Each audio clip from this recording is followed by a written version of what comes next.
My name is Helen McCarthy. I'm 67 years old. For most of my life, I was a librarian in a small coastal town just south of Monterey. I've always believed in stories, the kind that heal, the kind that hurt, the kind that hide in silence until someone finally opens the cover. But nothing, not even the most heart-wrenching novel I'd ever read, prepared me for what happened after my husband passed. The garage was small, run down. The paint peeled like old bark from its sides.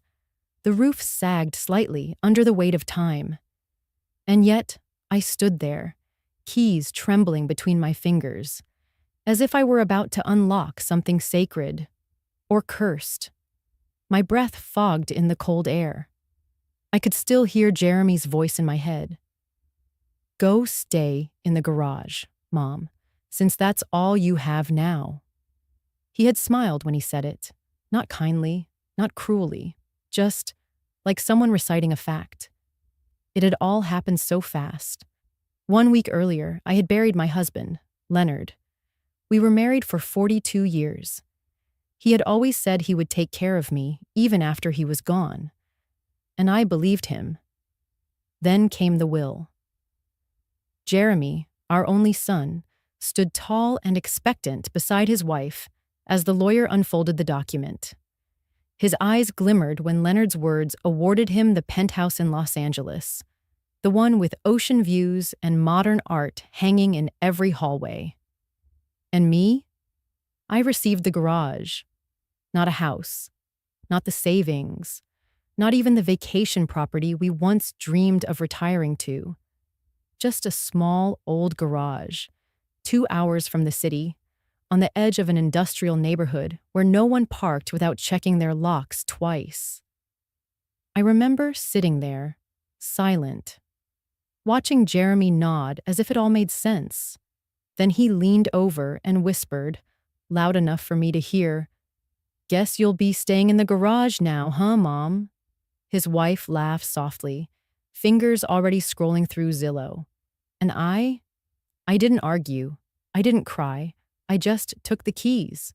So here I was, a week later, standing before a crooked door, palm sweating against the metal. There was no "welcome home" here. Just rust, the faint smell of oil, and whatever else had been sleeping behind that door for years. I turned the key. It took 2 tries. The bolt finally groaned, and the door creaked open, revealing a heavy darkness.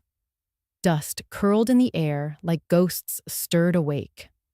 I stepped in slowly, shoes scraping concrete, and that's when the flashlight from my phone caught it. At the far end of the garage, half covered under a faded military tarp, was something large, boxy, out of place. I walked closer. The beam caught the edge of chrome. My heart stalled. It wasn't just a car. It was a 1965 Shelby Cobra, deep navy blue, polished like a mirror under years of dust. But it wasn't just the car. Number. Taped to the windshield was an envelope. My name written in Leonard's familiar hand. And behind the windshield, something else glinted. I leaned in, squinted. Inside the glove compartment, visible even through the glass, was a stack of folders. Thick, labeled, legal, financial. And suddenly, it clicked. This wasn't just a garage. It wasn't just a car. It was a secret, a story Leonard had hidden away. For me. And Jeremy had no idea what I was about to uncover. I sat in the leather chair across from Mr. Keller's desk, the walls of his office lined with books that smelled of time. My hands, still trembling from that morning, rested on my lap. The smell of stale coffee and paper filled the silence, broken only by the shuffle of legal documents. To my right, Jeremy leaned back with a confident smirk, his expensive jacket crisp, his tie too tight for someone supposedly in mourning. He adjusted his gold watch, the one I'd never seen before. His wife wasn't there. She never came to any of our family matters unless there were cameras or contracts involved. Mr. Keller cleared his throat and gave me a brief glance, almost apologetic. Then he began. According to the last will and testament of Robert McCarthy, he read, voice firm and neutral. The formal tone made it feel like none of this was real, just paperwork, a transaction, as if 42 years of marriage could be summed up in a few paragraphs. Jeremy's inheritance came first. To my son, Jeremy Allen McCarthy, I leave the Los Angeles penthouse located on 5th and Hill, the one with the rooftop view of the city. Jeremy's lips curled upward, smug. Of course, the penthouse. Robert had poured millions into renovating that place. It had an elevator just for the wine cellar. And to my beloved wife, Helen Louise McCarthy. Keller paused. He blinked. I sat straighter. I leave the storage property located on Mulberry Avenue, the garage unit, along with its contents. That was it. No explanation. No mention of the home we'd built together. No acknowledgement of my years beside him. In sickness, in war, in silence. Jeremy chuckled under his breath. Well, Mom, he said, faux sympathy dripping from his tongue. Guess Dad figured you'd prefer something simpler. You always did say you liked to keep things nostalgic. He patted my arm. I flinched. Mr. Keller looked like he wanted to disappear into the floor. But he added, per Robert's instructions, the rest of the estate has already been placed in irrevocable trusts. Is that all? Jeremy asked, already rising. That's all. Keller nodded. We walked out in silence. Jeremy's car was waiting outside, sleek, black, humming quietly. He turned to me before slipping in. Go stay in the garage, Mom. Since that's all you have now.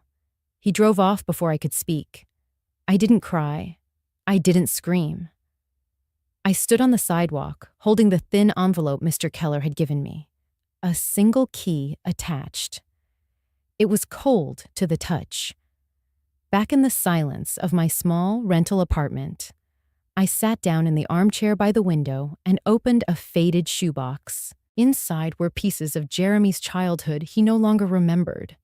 His baby tooth in a Ziploc, his school awards, and a drawing from when he was 5. It was of a house with a red door, a green lawn, and 3 stick figures. Underneath, in shaky crayon letters, he'd written, Me, Daddy, and Mommy forever. I traced my finger over that sun-colored scribble. The colors were still bright. I remembered the day he gave it to me. It was raining, and he was upset his drawing got a little wet, walking home. I told him, the rain doesn't ruin things, sweetheart. It makes them softer. Kinder. I'd kept that drawing all these years, folded neatly inside that box. He'd forgotten it. He'd forgotten a lot of things, but I hadn't. I looked out the window again. The sky was turning orange. I reached for the key. The garage on Mulberry. It was time to see what Robert had left me. I didn't say a word during the car ride to Jeremy's penthouse. He didn't either.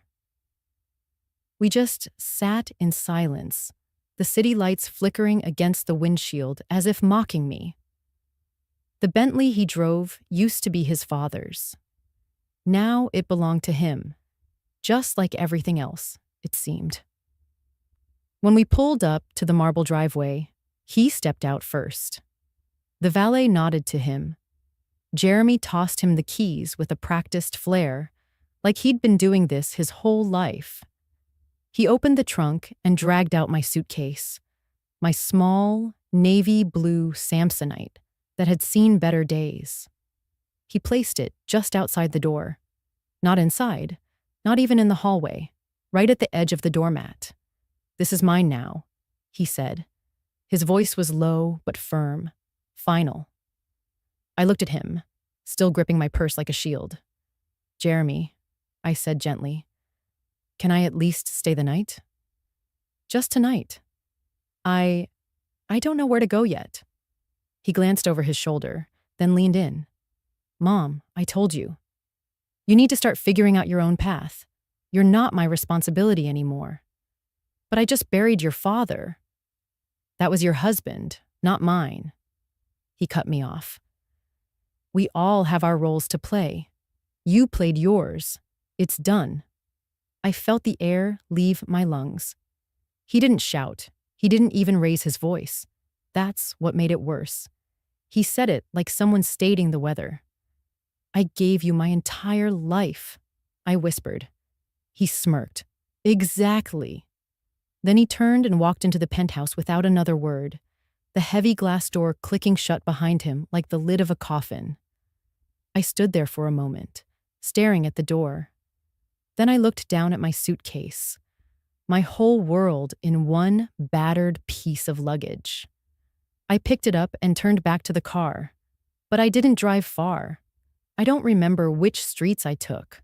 I just drove, aimlessly. Streetlights turned the windshield into a moving painting.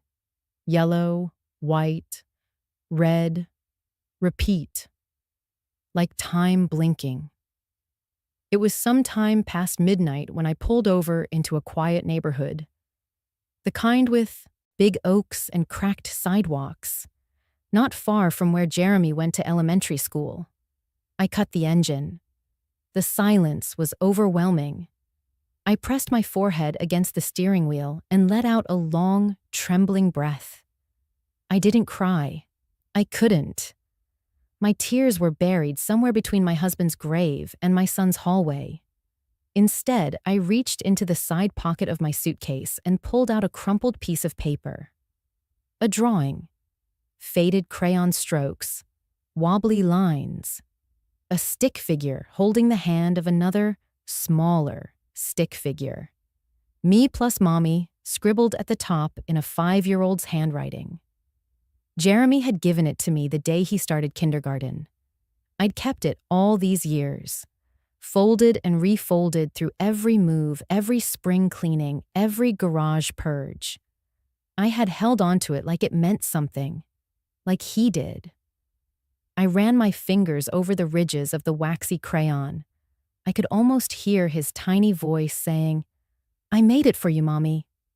So, you never forget me."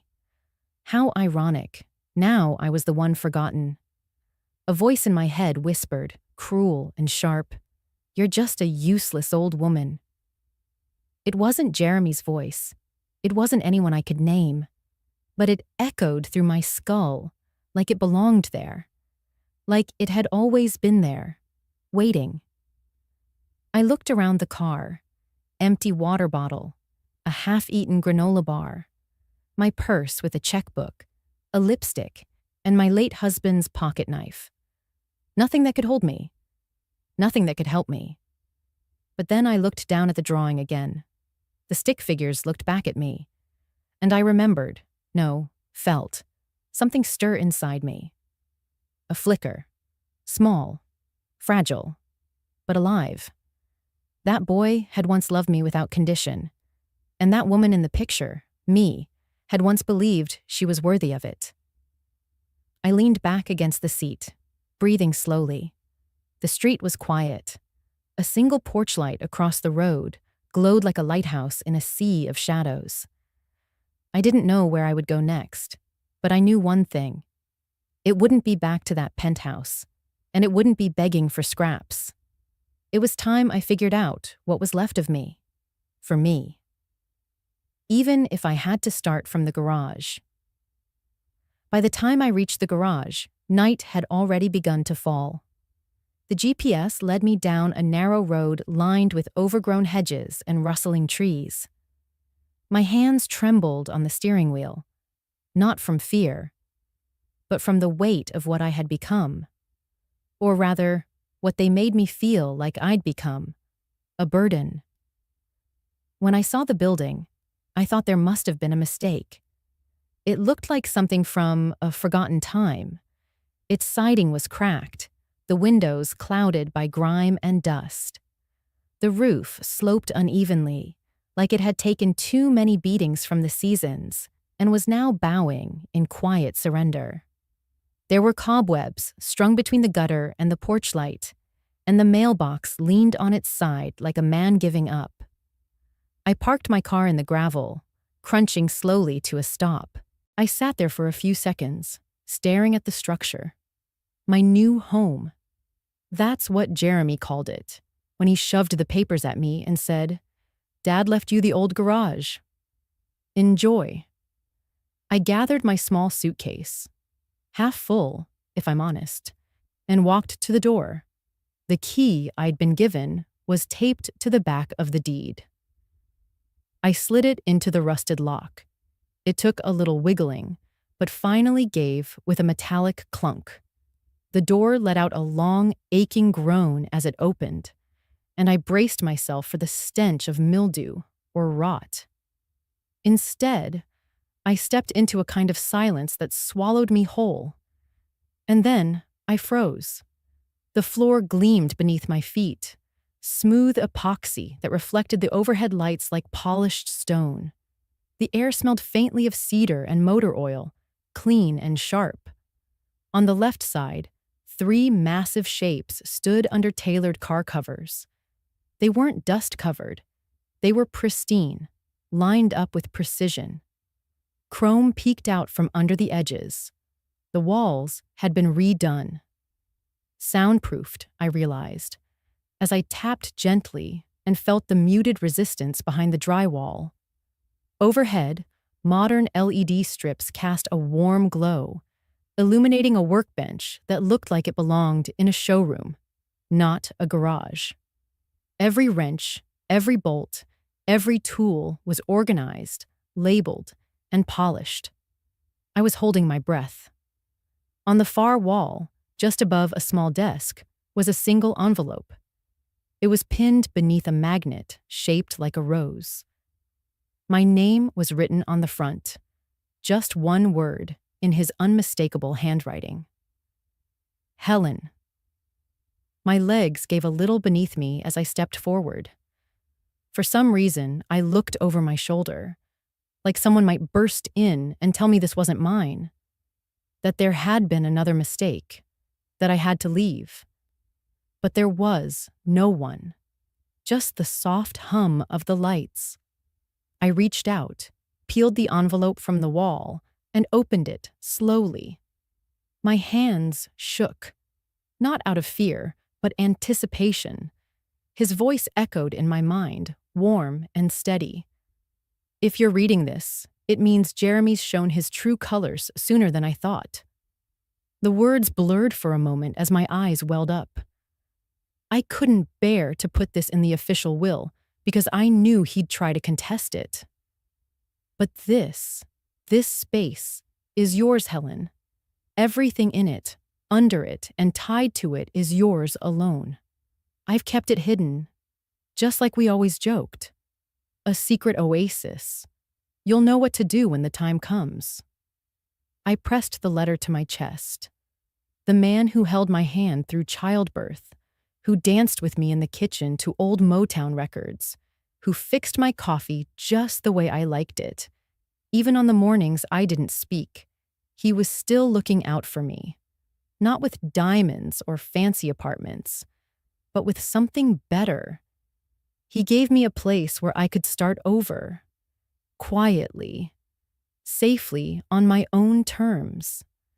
And maybe, just maybe, where I could remember who I had been before I was just Mom. Before I was just an old woman. Before I was discarded. In that moment, standing under LED lights and surrounded by secrets wrapped in canvas, I didn't feel poor. I felt chosen. The envelope was thick, crisp, my name, Helen, written in Charles's unmistakable hand. Even in death, he had a way of making my name look like something sacred. My hands trembled as I opened it. The paper smelled like cedarwood, like the desk in his study. The handwriting, strong, clean, made my eyes blur with tears before I even began. My dearest Helen, if you're reading this, then I've already failed in one of my greatest promises, to never leave you. I closed my eyes. His voice was alive in the ink. I could almost hear the way he would have read it, sitting beside me on our porch with that same wool blanket across our knees. By now, I suspect Jeremy has made his intentions clear. I've watched him drift, Helen. I've seen how ambition eclipsed the boy you raised, and I'm sorry. I tried, in my own quiet ways, to steer him back, but I've come to realize some things even a father can't fix. I wiped at my eyes with the sleeve of my cardigan. The old one, the one Charles always said made me look like I belonged in an English garden, sipping tea and humming Patsy Cline. Which brings me to this place. The garage, I looked up. Dust hung like fog in the air. The LED lights blinked slowly to life after years asleep. I could hear the faint hum of power, the quiet thrum beneath the floorboards. You always teased me for spending too much time here. My man cave, you called it, like I was escaping chores. But it wasn't just a place for cars, Helen. I stood up, taking the letter with me, walking past the covered shapes in the room. The smell of motor oil, leather, and something else, something cleaner, sterile almost, hit my nose. Over the last 2 decades, I built something. Started small. Bought and restored one old beauty. That green 1965 Mustang you said looked like trouble. I reached out to one of the cars. The tarp was soft in my hand, and I hesitated. Then another, and another. But Helen, that was only the beginning. My heart pounded. I pulled the cover back. Underneath, a perfectly preserved vintage Aston Martin, pearl gray. My reflection stared back from its gleaming hood. I started a company. Quietly. In your name? What?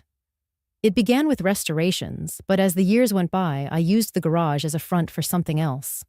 Investments, real estate, private equity.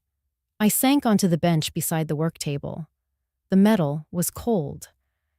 Everything is under a trust, and the trust is in your name. The reason I never told you wasn't because I didn't trust you. It's because I needed you to be safe, protected. My hands trembled, but I kept reading. Jeremy, he's brilliant, but he's also consumed by wanting more. I didn't want him to twist you into giving what should be yours. So I built something no one could touch, unless they truly saw you. A box sat on the far table. It hadn't been there the day before, as if it had waited for me. Inside, documents, keys, ledgers, a silver USB drive. This drive contains access credentials. 3 shell companies, all held by the Whitmore Foundation, named after you, of course. I wanted to laugh and sob all at once. Charles, my Charles, always had a quiet flair for the dramatic. The garage, my love, is a door. Not a tomb. Not a punishment. It's the place I built to hold your legacy in plain sight. Because I knew the day might come when you would need it. I looked around. The walls, once just gray steel, now felt like guardians. There were no cobwebs, no rodents, just the hum of machines, and a peace I hadn't known in days. I couldn't protect your days, Helen, but I could protect your years. I let that sentence sink in. It hit something deep, deeper than grief, deeper than betrayal. It touched the part of me that had always wondered if I had overgiven, if I had disappeared too much into being a mother, a wife. But here was my husband, who had seen me, planned for me, trusted me to rise when the moment came. And suddenly, I did feel like rising. I folded the letter carefully, placing it back in the envelope. I stood in the center of the garage, looking around again, but now with different eyes. This wasn't a storage unit. It was a starting line. Charles didn't just leave me with memories. He left me with the keys. And now, I had a decision to make. I stayed in the garage that night, not because I had no place to go, but because something about the quiet hum of the LED lights and the lingering scent of oil and time made me feel watched over, protected. The envelope Charles had left for me sat folded neatly beside the cot I'd pulled from the wall cabinet. I reread his letter 3 times before sleep found me, and still, I woke up before sunrise with a nervous flutter in my chest. I had to know what he meant. When morning light crept through the dusty side windows, I stood and walked toward the 3 covered shapes that dominated the back wall. Charles had written, "Don't lift the covers until you're ready." I didn't know if I was ready, but I pulled the first one anyway.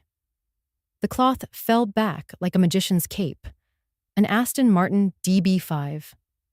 My breath caught. Silver gray, pristine chrome, leather interior untouched by time.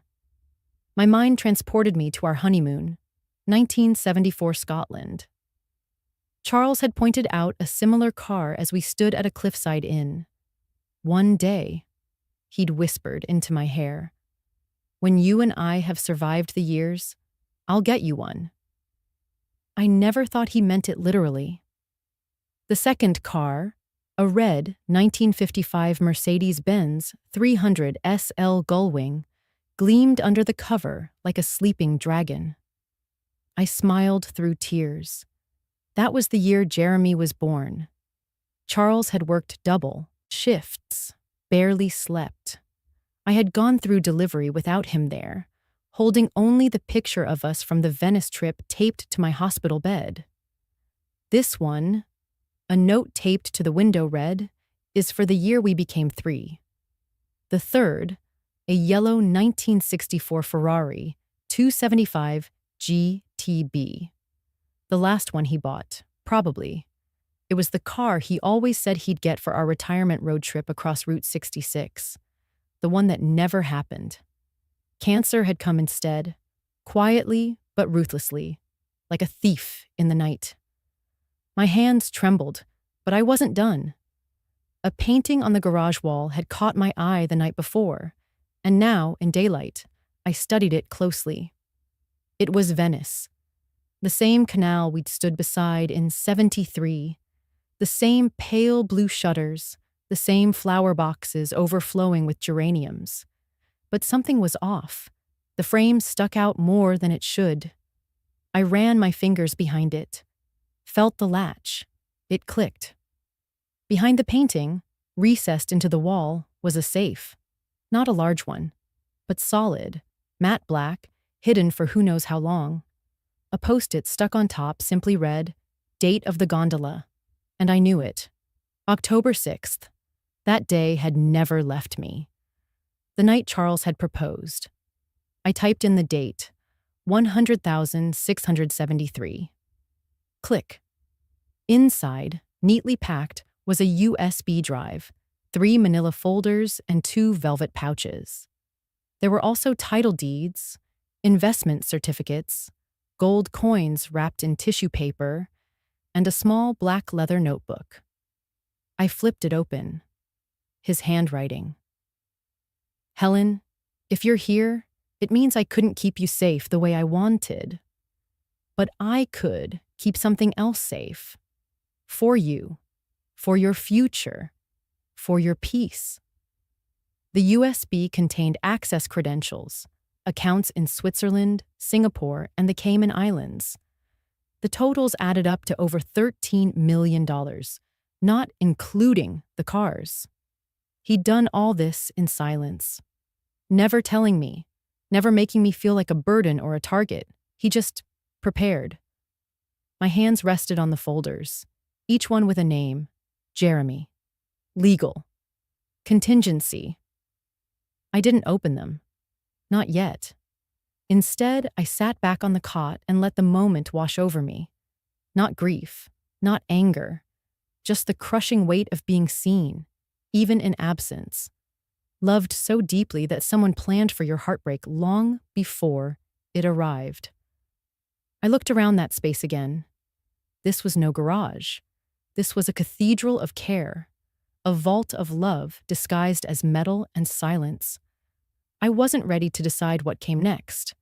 Not yet. But I knew this. I was not the useless old woman Jeremy had whispered about. I was a woman whose life had been quietly protected, brick by brick, by a man who never stopped believing in her. And now, I was finally beginning to believe in myself, too. I didn't have the energy to drive anywhere that night. The garage, cold and echoing with a faint smell of old motor oil and new paint, felt more like a shell than a sanctuary. But there was a small room tucked in the back, almost hidden, just a simple door behind the Aston Martin. Inside, a sofa bed, a small wooden side table, and a wall heater humming quietly as if it were breathing with me. I sat down, clutching the envelope Charles had left. I had already read it 3 times, but my fingers refused to let it go. My son's words still rang in my ears, cruel and sterile. This is mine now. Mine. He said it as if I'd been a squatter in my own home, as if the decades of dinners, scraped knees, birthday cakes, midnight fevers, and quiet sacrifices had meant nothing. I gave him my youth, my back, my hands. He gave me a locked door and a cold farewell. I reached for the knitted blanket on the sofa, but it slipped off a little embroidered box beside it. I hadn't noticed it earlier. It was small, maybe the size of a bread loaf, covered in soft brown suede, a bit faded. When I opened it, I found something that nearly stopped my breath. Charles's old scarf. It was the one he used to wear when we traveled in the winters, the one that always smelled faintly of his cologne and mint tea. I held it up to my nose and inhaled. Empty now, of course, but my memory filled in the scent. My fingers knew each stitch, and just like that, I was back in Bruges, laughing with him over street waffles and hot coffee. My laughter had echoed off the canals that day. I clutched the scarf to my chest and lay down on the sofa, curling around it. My body ached, but not from the drive. It ached from something deeper. Grief that had no grave to visit. Loss that had a name but no voice. Jeremy's voice had been the final crack in something already fragile. He hadn't shouted. That would have been easier. No, he dismissed me like a formality, like signing off an email. It's mine now. But Charles's voice, soft, deliberate, full of knowing, echoed in a different corner of my mind. I couldn't protect your days, Helen. But I could protect your years. I whispered it out loud. You did, Charles. You really did. The room was quiet, save for the ticking of an old wall clock. No television, no chatter, no footsteps from a hallway where I used to walk barefoot in the mornings to make breakfast for a boy who once called me his hero. Was that real? I looked at the scarf again. Yes, it was. That boy existed. He just didn't survive the hunger of success. The heater clicked gently as it adjusted temperature. My eyes stung. I blinked slowly, not wanting to fall asleep yet. Sleep felt like surrender, and I wasn't ready for that. I sat up again and stared at the closed garage door from where I was.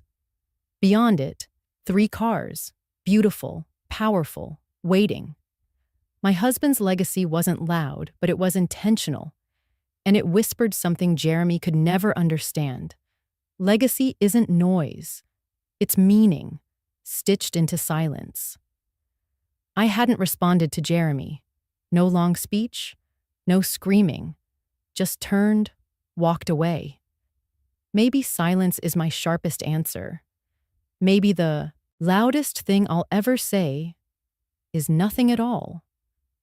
I stood, walked barefoot back into the garage, the concrete smooth and cold beneath me. I approached the Ferrari. The red paint shimmered even under the dim LED light, and the dust cover lay folded neatly beside it now. Charles had left me power, but more than that, he had left me choice. In the side mirror, I caught my own reflection. Silver hair a little disheveled, eyes still red, but steady. Not broken. "I'm still here," I whispered. "You didn't erase me." And I meant it.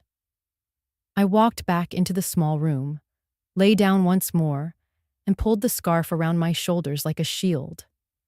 The smell of oil, leather, and faint aftershave wrapped around me like a lullaby.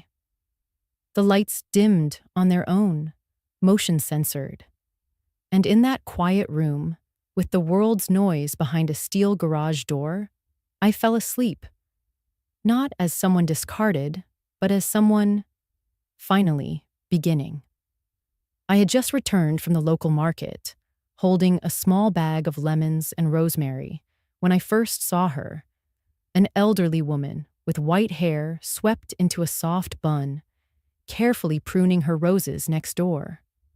There was something delicate about the way she moved, as if each motion was deliberate, calm, like someone who had lived through storms and chosen stillness.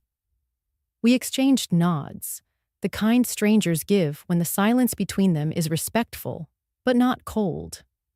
The next afternoon, as I was sweeping dust from the garage threshold, she appeared again. "New neighbor?" she asked gently. "Yes," I said. "Helen. Just moved in. Recently." She tilted her head with quiet kindness. "Margot," she replied. "Been here 17 years. Coffee?" I hesitated, then nodded. Her kitchen smelled of cinnamon and soft lemon cake. Old jazz hummed from a radio. It felt like a place time had softened, not forgotten. I sat at the small, round table, hands wrapped around the warmth of a blue ceramic mug. "So, recently widowed?" she asked, eyes kind but direct. I didn't flinch. "Yes, Charles. 2 years ago." She nodded slowly, then looked at me with something heavier behind her gaze. "Mine's been gone for 24. Michael. Heart attack. After he died, my daughter said she couldn't handle the grief of seeing me. So she stopped calling." I blinked. "She stopped calling?" Margot gave a soft, bitter laugh. She said being around me made her sad. That it reminded her too much of Dad. Her voice didn't crack, but the memory carved itself into the room. "I waited," she continued. "Every birthday. Every Christmas. I kept her favorite tea in the cupboard, left her room just the way it was. Then one day, I stopped waiting, and that's when I found peace. Her words landed inside me like the first rain after a long drought. "I'm sorry," I whispered. "You don't have to be," she replied. "We can't hold on to people who choose to let go." I looked at her, the way her hands curled around her cup, strong and weathered, and I realized I wasn't the only one. My grief wasn't unique, but in her presence, it felt less lonely. She asked gently, "Did you have children?" "One son." "Jeremy," I said, the name almost catching in my throat. Well, he asked me to leave. After Charles passed, he said the garage was all I got, that the penthouse and everything else was his. Margot's brows lifted, but she didn't react with pity. Just quiet understanding. "He called me a burden," I added. "Said I should be grateful I got anything." Margot leaned forward, eyes meeting mine. That kind of cruelty, it doesn't start overnight. It builds, one quiet dismissal at a time, one missed thank you, one favor unpaid. Until you're erased, I nodded, a tightness forming in my chest. I kept thinking, if I just gave him more time, more love, he'd come around, she finished for me. But sometimes, Helen, the most loving thing we can do, for them and for ourselves, is to stop. To step back and let them see who they are without our forgiveness shielding them. We sat in silence, just two old women surrounded by fading wallpaper and fading illusions. But something about it was sacred. She smiled then. You know what I did with the tea I saved for my daughter? What? I gave it to the mailman one Christmas. He was thrilled. Said he'd never had jasmine oolong before. I laughed. Really laughed. It surprised me. That afternoon turned into a weekly ritual. We'd walk together, cook small meals, share stories of husbands, of gardens, of betrayals too old to mend. Her presence became a mirror, reflecting not just the pain, but also the strength I hadn't realized I still possessed. And slowly, I stopped counting the days since Jeremy last called. I stopped wondering if he'd show up with flowers and apologies. I stopped trying to be the mother he never deserved. I started being Helen again. I was folding the letter for the third time, still stunned by the weight of Charles's words, when I heard the gentle knock on the side door of the garage. It was 8:15 a.m.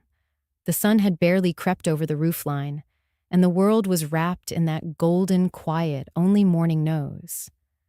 I pulled the door open, still holding Charles's scarf over my shoulders, half expecting to see a courier or maybe a neighbor. But instead, a tall, kind-faced man in his early 60s stood there, wearing a leather jacket, tweed vest, and holding a flat black cap in his hands. "Mrs. McCarthy?" he asked, voice calm and steady. "Yes? My name is Marcus Bellamy. Charles and I were good friends. He told me to come see you when, the time was right." He paused, searching my face for a reaction. I stepped back slightly and opened the door wider. "He said you might show up someday," I murmured. "I guess today is that day." We walked into the garage, and for a moment, Marcus stood in silence, taking it all in. His eyes moved across the covered shapes of the three cars, the polished floor, the neatly organized tool cabinets, the subtle hum of something greater lingering in the air. He walked toward the Aston Martin first. "May I?" he asked. I nodded. He carefully pulled the cover off, revealing the glimmering silver curves of the DB5. Marcus let out a low whistle. Well, well, he actually did it. I told him he'd never get one in this condition again. He glanced over at me with a smile. But Charles was nothing if not persistent. "You helped him get these?" I asked, my voice still shaky with disbelief. "In a way. I'm a vintage car broker, specializing in rare European classics. Charles and I met at a collector's auction in Monterey years ago. We stayed in touch. He told me he wanted to build something not just valuable, but meaningful. Something that would belong entirely to you." I swallowed hard, hands tightening around the scarf. He never mentioned any of this. Marcus turned back toward me, more serious now. That was the point. He didn't want you to worry about managing it or feeling burdened. He wanted it to be a surprise, a foundation. He walked over to the Gullwing and then the Ferrari, uncovering each one with quiet reverence. "Each of these," he explained, "is a rare gem. The Aston Martin, easily $3 million. The Gullwing, maybe $4.2 million in today's market. And this, he gestured to the Ferrari, is likely pushing $5 million. Maybe more, depending on provenance. I felt my knees tremble slightly and reached for the counter behind me. So this is my real inheritance? He gave a slow nod. It's more than just monetary value. These vehicles, this garage, this is your autonomy, Helen, your security, your independence. I exhaled, not realizing I'd been holding my breath. The word independence clung to my skin like dew. And Charles, Marcus added gently, was very clear. Everything here is in your name. No shared titles, no trusts with your son. It's yours, fully. He wanted you to have something no one could take away. I blinked hard, my eyes welling. Even after he was gone, he still protected me. Marcus smiled kindly. He said something I won't forget. He told me, I may not be around to defend Helen from their voices, but I can make sure she never needs to depend on them again. I sat down on the little wooden stool near the corner workbench. I could still hear my son's voice, thick with contempt, calling the garage a junk box and telling me I should be grateful he let me live there, that I should go stay in the garage if I had nowhere else to go. Well, now the garage was worth more than anything he could ever dream of owning. I looked at Marcus. Would you be willing to help me figure out what to do next? He nodded. That's what I promised Charles.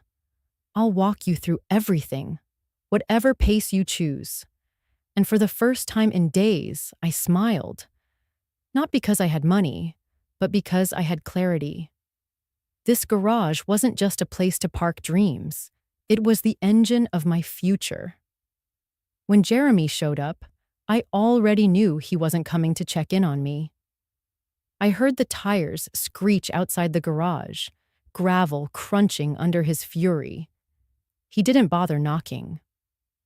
The door flew open with the same lack of grace he displayed the last few years, demanding, impatient, entitled. I knew it, he spat, stepping inside. I knew this place wasn't just junk. He looked around like he'd discovered buried treasure in a sandbox he used to kick over.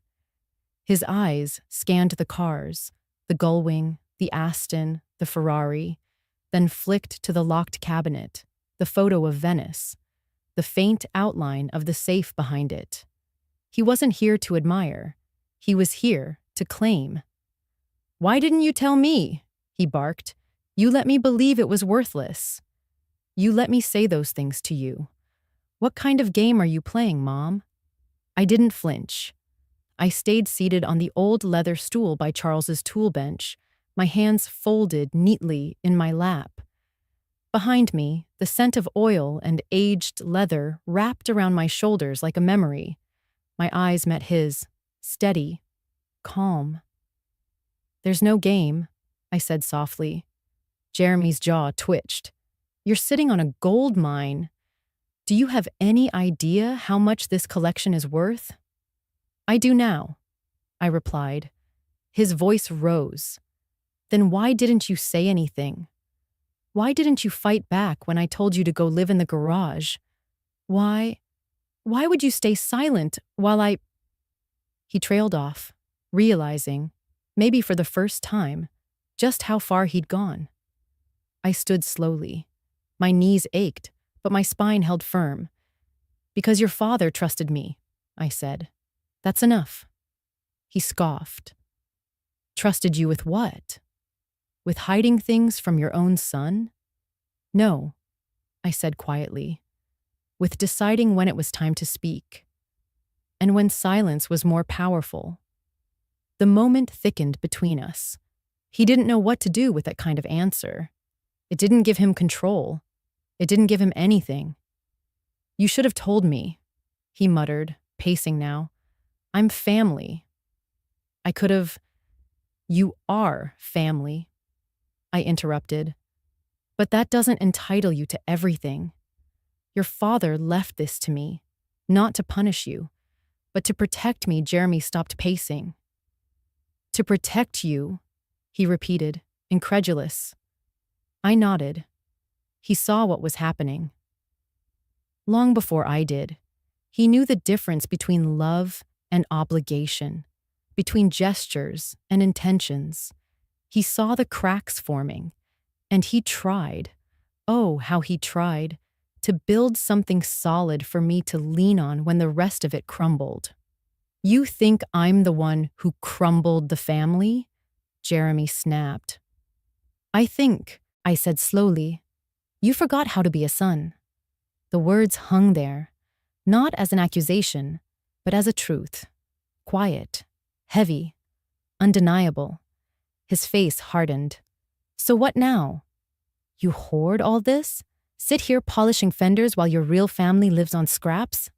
I raised an eyebrow. Is that how you see yourselves? Living on scraps while I have nothing but rust and memories? He paused. I didn't need to yell. I didn't need to argue. I had finally understood the strength of being still, of letting others unravel in the silence they used to ignore. You know what this really is, Jeremy? I said, motioning around the garage. It's not about money, or even the cars. It's about what someone who truly loved me built, so I wouldn't have to beg for space at my own table. He swallowed hard. I don't want your money, he said, more quietly now. I believed him, but not entirely. What do you want then? I asked gently. He looked away, out to the window, toward the life he once believed he owned simply because he was born into it. I don't know, he admitted. I nodded. Then maybe it's time you figure that out. He shifted, looked down at the floor, then back at me. I'm still your son, he said. And I'm still your mother, I replied. But what we do with that is up to both of us. For the first time in years, he had no comeback. He left without slamming the door. And I went back to the workbench, wiped the same spot Charles always wiped, and whispered into the air. It's starting, Charles. Just like you said. 2 days after Jeremy's outburst, I noticed a sleek black car parked at the end of the alley, just far enough to be unnoticeable to the untrained eye. But I'd been trained by silence, by grief, by years of knowing when something was off. The next day, the same man in a charcoal suit stood across the street, pretending to scroll on his phone. And the day after that, the mail slot clicked open a little too loudly, revealing a pair of unfamiliar eyes before the envelope dropped inside. Jeremy had hired someone. I wasn't surprised. My son had inherited his father's intensity, but none of his patience, and certainly none of his honor. I didn't confront him. I simply waited, sipping my tea in the garage, the old heater humming beside me, surrounded by the quiet dignity of the cars Charles once adored. On Thursday afternoon, I received a formal letter via courier. It was from a firm Jeremy had retained. The language was polite, almost sterile, but the message was clear. They were questioning the legality of Charles's last will and testament. Hidden between the lines was an accusation I'd expected long before it arrived. Coercion, manipulation, undue influence. Jeremy's signature was at the bottom of the attached document. Cold, sharp, impersonal. I didn't cry. I didn't shake. I simply called Mr. Keller. He was at the garage by noon, the next day. You saw this coming? He asked gently, folding the letter into his briefcase. I nodded. I didn't want to believe it. But Charles, he warned me. That's why he brought you in. Mr. Keller adjusted his glasses. Your husband was meticulous. The paperwork is bulletproof. He updated the trust and the will 2 months before his diagnosis, with 3 witnesses and a psychologist's note on file verifying his mental clarity. It's all recorded, so Jeremy has no legal ground? None. But people like him don't want ground.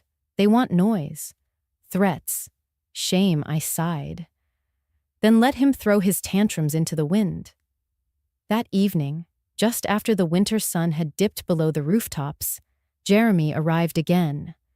No warning this time. Just the violent thud of the screen door and his heavy footsteps across the tiled floor of the small kitchen. I turned to see him, jaw clenched, eyes wild with entitlement.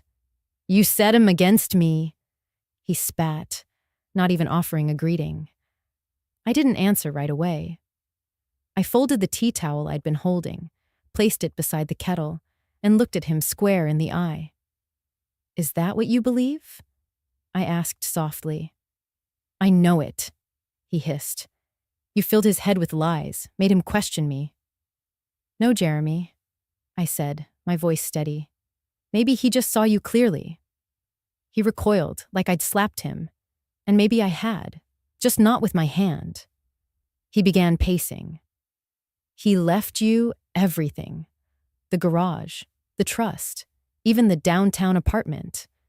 He gave me nothing." "That's not true," I said. "You have the penthouse and the business connections he arranged. You had a father who forgave more than he should have." His laugh was bitter. "And you? You sit here like some innocent victim while scheming behind our backs." "I'm not scheming," I said, holding up the very documents his lawyers had likely tried to unravel. "I'm protecting what your father cherished. His work, his values, and yes, his trust in me." He grabbed the folder, flipped through the pages as if searching for some crack in the armor, some fault line he could exploit. But there was none. "He's gone," he said suddenly, quieter now. "He's not here to explain himself." "No, he's not," I agreed. "So all that's left is what he put in writing." And what he lived. There was silence, long and uncomfortable. Jeremy's hand tightened into a fist, but he didn't strike anything. Not this time. His power was fading, and we both knew it. "You think you've won," he muttered finally. "This isn't a game, Jeremy," I replied, picking up the folder and tucking it under my arm. "And I'm not your opponent. But I will not let you dishonor your father. Not in this garage. Not in this house." He turned toward the door, jaw tight, lips trembling. Not from sadness, but from fury, unspent.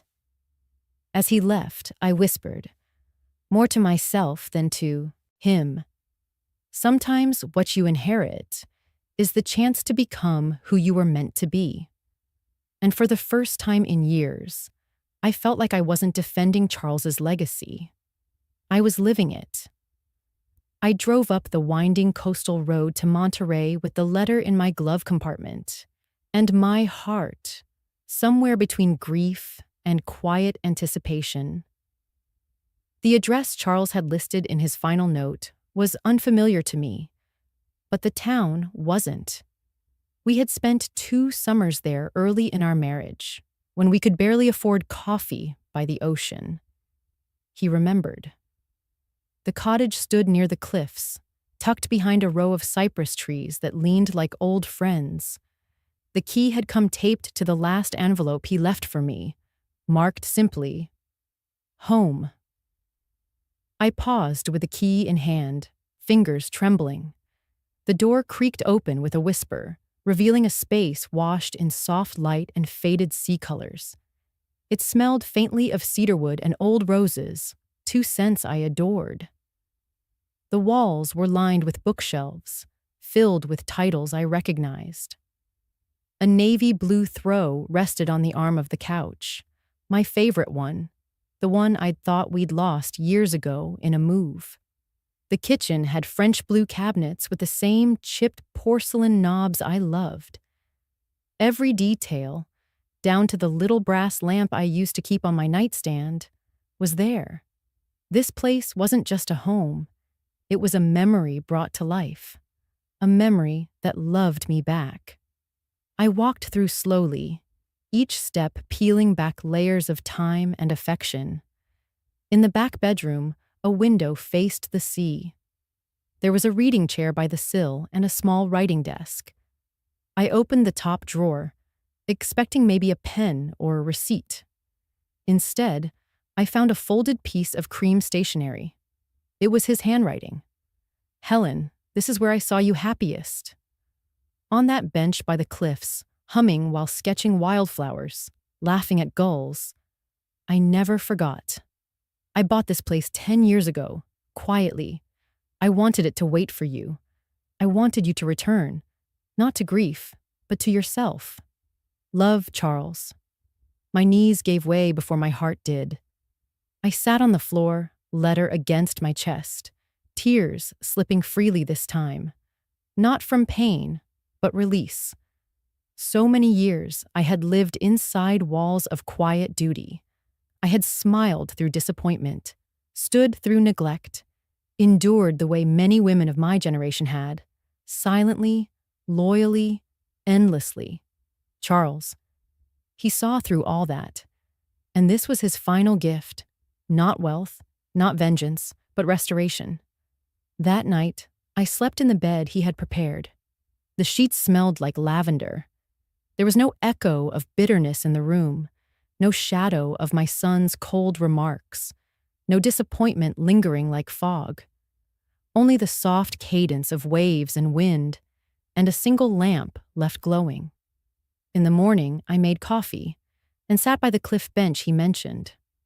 The ocean stretched endlessly, a blue so deep it could swallow regret. I watched seabirds wheel and dive, watched time slide gently forward, and I realized something. I didn't miss the penthouse, the social dinners, or the forced phone calls from Jeremy that had always come with strings. I missed myself. And here, she was beginning to come back. I made the decision quietly. There was no need for announcements or declarations. I called a moving company, arranged for the garage in Pasadena to be managed as a legacy exhibit, a living archive of Charles's work, open to the public. I hired a small legal firm in Monterey to help with the estate. Everything else, I let go. Jeremy texted twice during that week, once asking if we could re-evaluate the will, and once more demanding I be reasonable. I didn't reply. I didn't block him either. I simply chose silence. Because silence, I'd learned, can be louder than fury, and far more dignified. As I walked through the local market the next day, I picked out sunflowers and a small rosemary plant. I smiled at the florist and meant it. I was no longer the woman who'd been told to go stay in the garage. I was the woman who inherited love disguised as a cottage, and the courage to begin again. I was pruning roses when I saw Jeremy's car pull up, not the gleaming black SUV he used to drive, but an older model, dusty and clearly borrowed. He got out slowly, shoulders slumped, and for a moment, I almost didn't recognize my son. He didn't knock, just stood there, eyes searching mine. "Can we talk?" he asked. I nodded and gestured toward the small porch. We sat without speaking at first. The breeze carried the scent of lavender. My hands were still gloved with dirt under the nails, but I didn't care. "I lost the penthouse," Jeremy said bluntly. I kept my gaze on him. I leveraged it for a development in Scottsdale. It tanked. Badly, he paused. And now, I'm looking at foreclosure, debt collectors, and no place to live. Silence. He looked thinner. The arrogance had chipped away, but in its place wasn't humility, just desperation. I need your help, Mom. Those words. My heart, despite everything, responded first. But I had learned not to let sentiment lead. Not anymore. Help? I asked quietly. How? He hesitated. I need $420,000 to clear the debts and keep what's left of my business. I've already lost so much. I can't lose everything. I studied him. And you think I can just write a check? You have the garage, he said quickly. Those cars are worth millions. You wouldn't even miss it. I set down my gardening shears, removing the gloves slowly. Jeremy, I said, when your father passed, you told me to go stay in the garage because that's all you have. Now, you see it differently. He looked down. I raised you, I continued, but I did not raise entitlement. I taught you hard work. I taught you decency. Your father wanted you to lead with integrity. He gave everything to you, he snapped. How is that fair? I drew a breath. Your father gave me what he believed I could protect, he scoffed. You turned him against me. No, I said calmly. Maybe he just saw you clearly.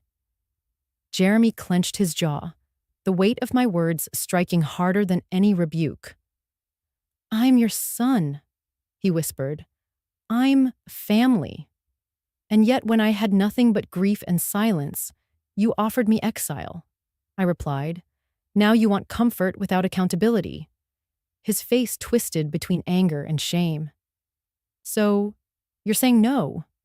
I stood. I'm saying I won't fund your pride. He looked up at me, disbelief on his face, as if I were the traitor in this equation. But I wasn't angry.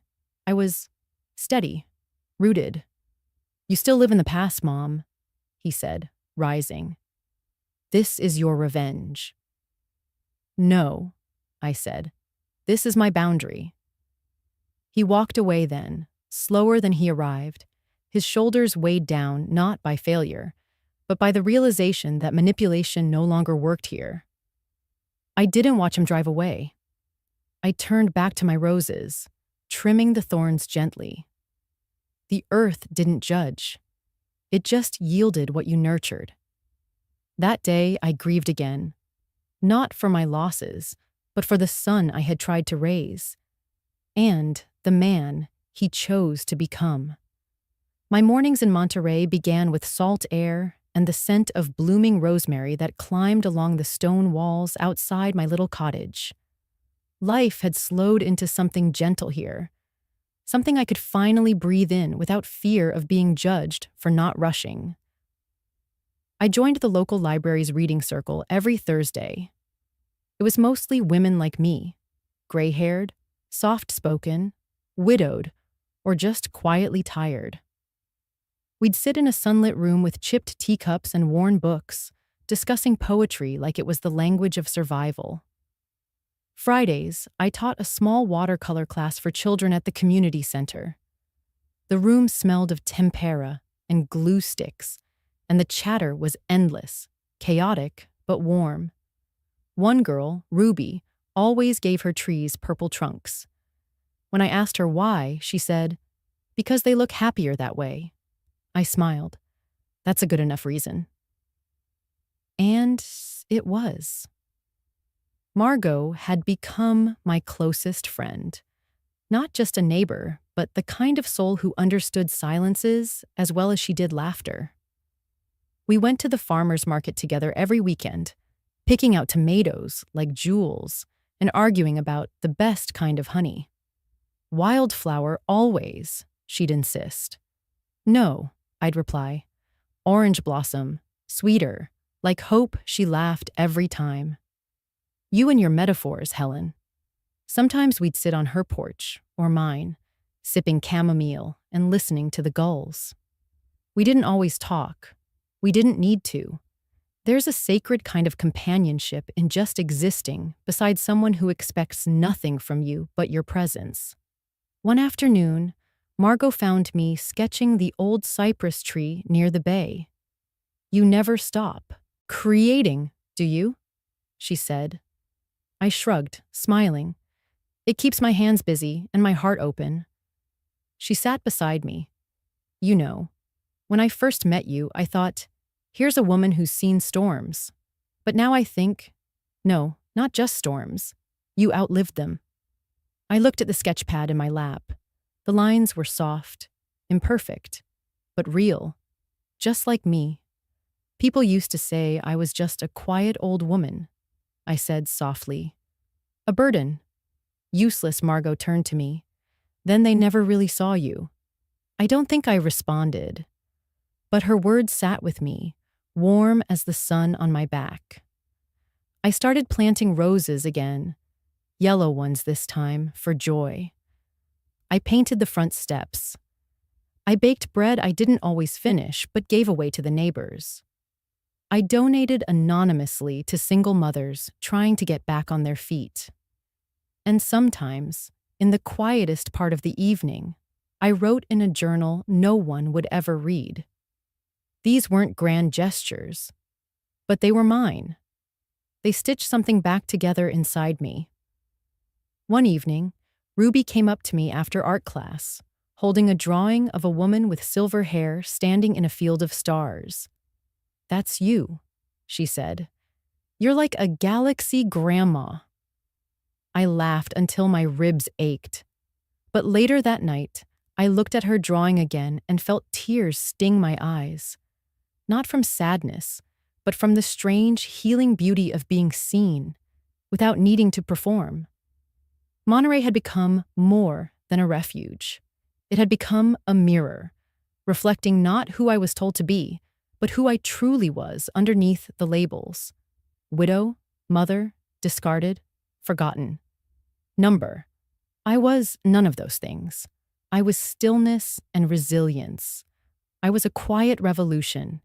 And every time I pruned the roses, or showed Ruby how to layer watercolor clouds, or sipped tea with Margot beneath a sky turning gold, I reclaimed a piece of myself. They once called me useless. But now I knew better. I wasn't a useless old woman. I was just quietly strong. The call came just after sunrise, right as I was pouring myself a second cup of coffee. I didn't recognize the number, but something in my chest knew. I picked it up, steady as ever. Mom, Jeremy's voice sliced through the line. Not warm, not regretful, just sharp. I hope you're happy, he said. You really think keeping all that? Dad's legacy, the car, the garage, everything makes you the winner in this? You'll regret keeping it all. There was a time when words like those would have broken something inside me, when I would have rushed to explain, to plead, to fix. But not anymore. I took a breath, the scent of salt air drifting through the open kitchen window. I already have enough, Jeremy, I said softly. I don't need more. What you do with your life now, that's your inheritance. He didn't reply. There was just silence, the kind that trembles under the weight of all the things that will never be said. Then the line went dead. I stood there for a while, letting the quiet settle. Not in sorrow, not even in disappointment. Just release. Charles once told me that healing wasn't a loud, triumphant moment. It was soft, like the way morning light touches the edge of the ocean, without asking for attention. I didn't understand that then. Now I did. I put on my scarf, navy blue with soft gold threads Charles had once picked out on a trip to Florence, and walked outside. The Aston Martin sat waiting in the driveway, polished, elegant, still bearing the faint smell of leather and age. I opened the door and slid in. The key turned with a gentle hum. The road that hugged the Monterey coast stretched ahead like a ribbon, wide, inviting, kissed with sea breeze. I drove slowly at first, windows down, letting the wind play with the strands of my silver hair. Every curve of the road felt like a page turning, not in a book I was ending, but in one I was finally beginning for myself. As I drove, memories came and went like sunlight through trees. Jeremy, as a child, holding my hand at the aquarium. Charles, younger, arms greasy from the garage, laughing as I brought him lemonade. And me, always there, always holding it all together. Now, I wasn't holding anything, and somehow I had never felt fuller. Margot had left a note in my mailbox the day before. It read, "Wednesday Art Club is asking if you'll show them your seascape paintings again. They say you make the ocean feel safe." I smiled at the thought. A new life didn't have to be grand or loud. It could be soft conversations over tea. It could be teaching children how to mix blues and greens until the sea came alive on canvas. It could be waking up with no one to please but yourself, and still choosing kindness anyway. The wind picked up as I neared the bluff. I slowed the car, let the view pour in. The Pacific stretched out endlessly, wild and tender all at once. I parked the car and sat for a moment, hands resting lightly on the wheel. That garage, once seen as a joke, a discard, had held the beginning of everything. My husband's trust, my strength, a legacy not made of marble or mansions, but of quiet choices and the freedom to begin again. I reached into my coat pocket and touched the cold metal of the old garage key. The same one Jeremy had mocked, the same one I had clutched in my fist when I was cast aside. Now it felt like a compass. I turned my gaze toward the horizon, where the sun was just beginning to rise. And I said it, not to anyone in particular, but to the wind, the waves, and maybe, just maybe, to the version of myself who had once stood trembling at the threshold of that garage. The garage key that once locked me out has opened everything I needed to begin again.